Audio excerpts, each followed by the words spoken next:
Why do some people stay calm when everything is falling apart? Not confident calm, not relaxed calm.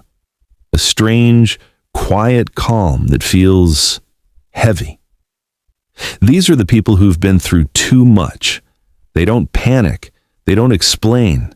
They don't ask for help. And most people get it wrong. Psychology shows this calm isn't strength.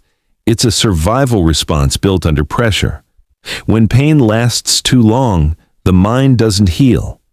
It adapts, and the changes are invisible, but permanent.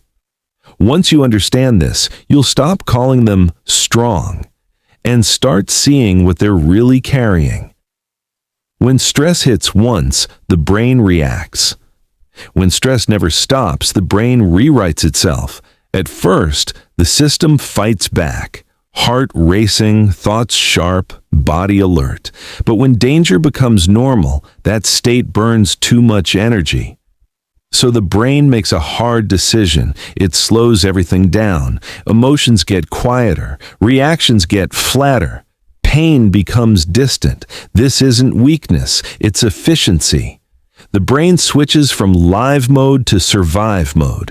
That's why people who've been through a lot don't overreact. They already learned that reacting doesn't change outcomes. So they conserve energy. They stay still. They stay controlled. It looks like calm, but it's actually exhaustion with discipline. And this is just the first layer of how trauma reshapes a person, because what comes next is even harder to see. Here's something most people don't realize. When pain lasts too long, feeling becomes dangerous, not because emotions are bad, but because they cost too much. Every strong emotion drains energy. And a traumatized brain is already running on low power. So it makes another adjustment. It turns the volume down, not just on sadness, on happiness too. That's why people who've been through too much don't get excited easily. Why good news feels muted. Why joy feels unfamiliar. They aren't ungrateful, they're guarded. Their system learned that feeling deeply leads to disappointment, loss, or collapse. So it chooses numb over broken. This is why they say things like, "I don't feel much anymore," or "I'm fine," even when they're not. Numbness isn't the absence of emotion. It's emotion locked behind a safety wall, and once that wall goes up, it doesn't come down easily. Another pattern appears quietly. Silence. They don't explain themselves, they don't complain, they don't ask for help. Not because they don't need it, but because they learned it doesn't work. At some point, speaking up made things worse, or changed nothing at all. So the brain adapted again. Control everything: tone, reactions, needs, words. They think before they speak. They filter every emotion. They handle pain alone.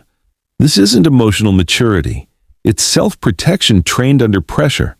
That's why they seem low maintenance, why they hate being a burden, why they disappear instead of asking for support.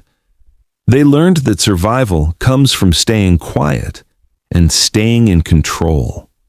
And the more they do it, the harder it becomes to stop.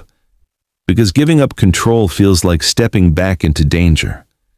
This is where people get confused. They care deeply, but they keep distance. They pull away when things get close. They disappear without warning. They shut down right when connection starts to grow. Not because they don't want closeness, but because closeness once meant pain. The brain doesn't track time. It tracks patterns. So even safe people can trigger old alarms.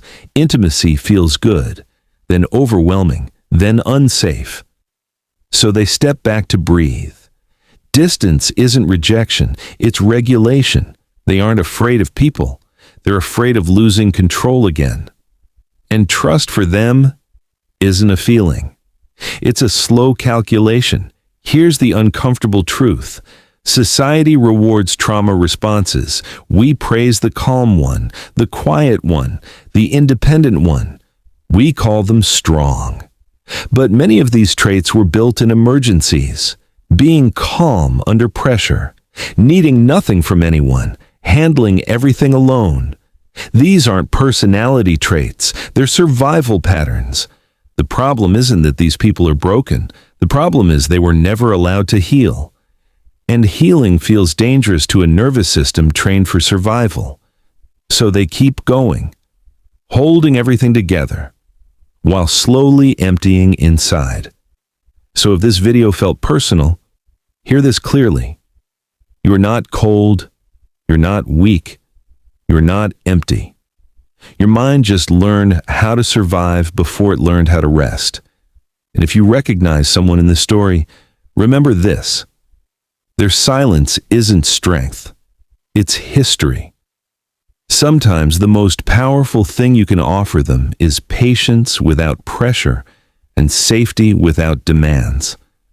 And if this kind of psychological insight speaks to you, you'll definitely connect with the other stories waiting for you on Archetype Paradox. Go explore the channel. There's a lot more there that might change how you see people and yourself.